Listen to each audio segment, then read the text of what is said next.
بسم اللہ الرحمن الرحیم۔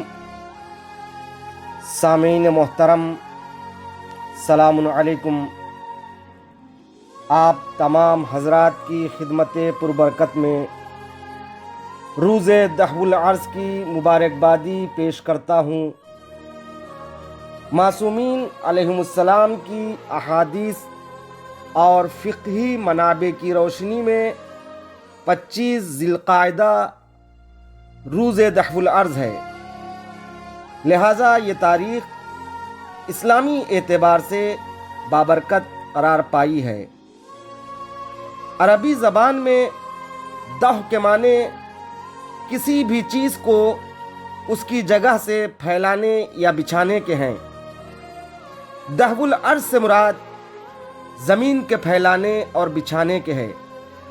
ثقۃ الاسلام شیخ کلینی رحمۃ اللہ علیہ اپنی کتاب الکافی جلد نمبر 4 صفحہ 115 میں حضرت امام جعفر الصادق علیہ السلام سے روایت نقل فرماتے ہیں کہ اللہ تعالیٰ نے زمین کو خانہ کعبہ کے نیچے سے منا کی جانب، پھر منا سے عرفات کی جانب پھیلایا ہے۔ گویا زمین کی گسترش کا نقطۂ آغاز اللہ کا گھر خانہ کعبہ ہے۔ قرآن کریم کا سورہ نازعات جو 79واں سورہ ہے، جس کی آیت نمبر 30 میں زمین کے بچھانے کا ذکر موجود ہے۔ وَالْأَرْضَ بَعْدَ ذَلِكَ دَحَاهَا، اس کے بعد اس نے زمین کا فرش بچھایا۔ اس سے پہلی والی آیتوں میں اللہ تعالیٰ نے آسمان کی خلقت کا ذکر کیا ہے۔ اس دن کی فضیلت سے متعلق امیر المومنین حضرت امام علی ابن ابی طالب علیہ السلام فرماتے ہیں، اللہ نے روئے زمین پر جو پہلی رحمت نازل کی وہ دن 25 ذی القعدہ کا تھا۔ بعض احادیث میں اس دن سے متعلق بعض انبیاء کے تاریخی واقعات کا ذکر ہے۔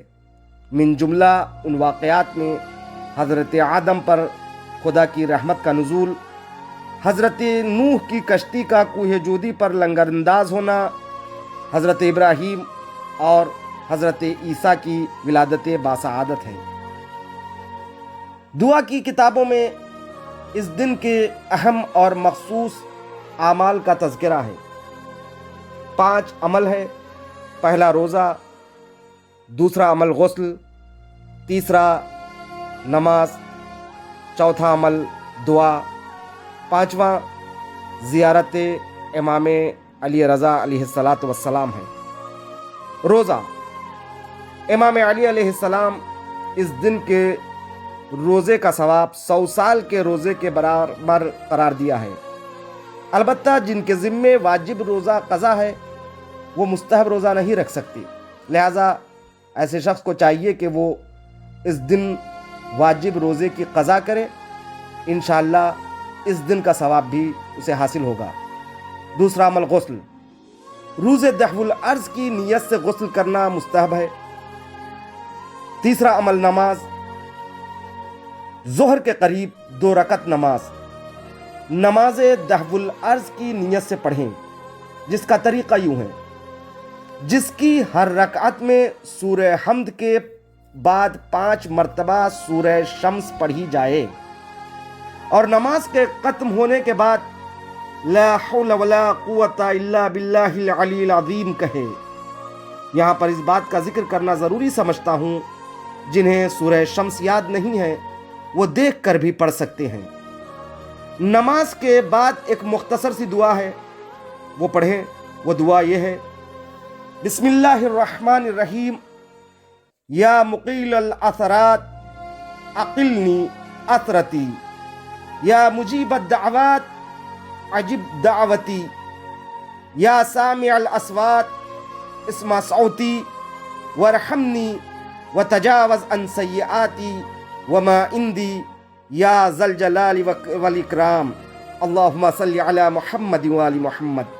5واں عمل زیارت، علامہ میر داماد علیہ الرحمہ نے اپنی کتاب رسالہ عربی اربع ایام میں اس دن میں زیارت امام رضا علیہ الصلاۃ والسلام کو بافضیلت ترین عمل مستحب قرار دیا ہے۔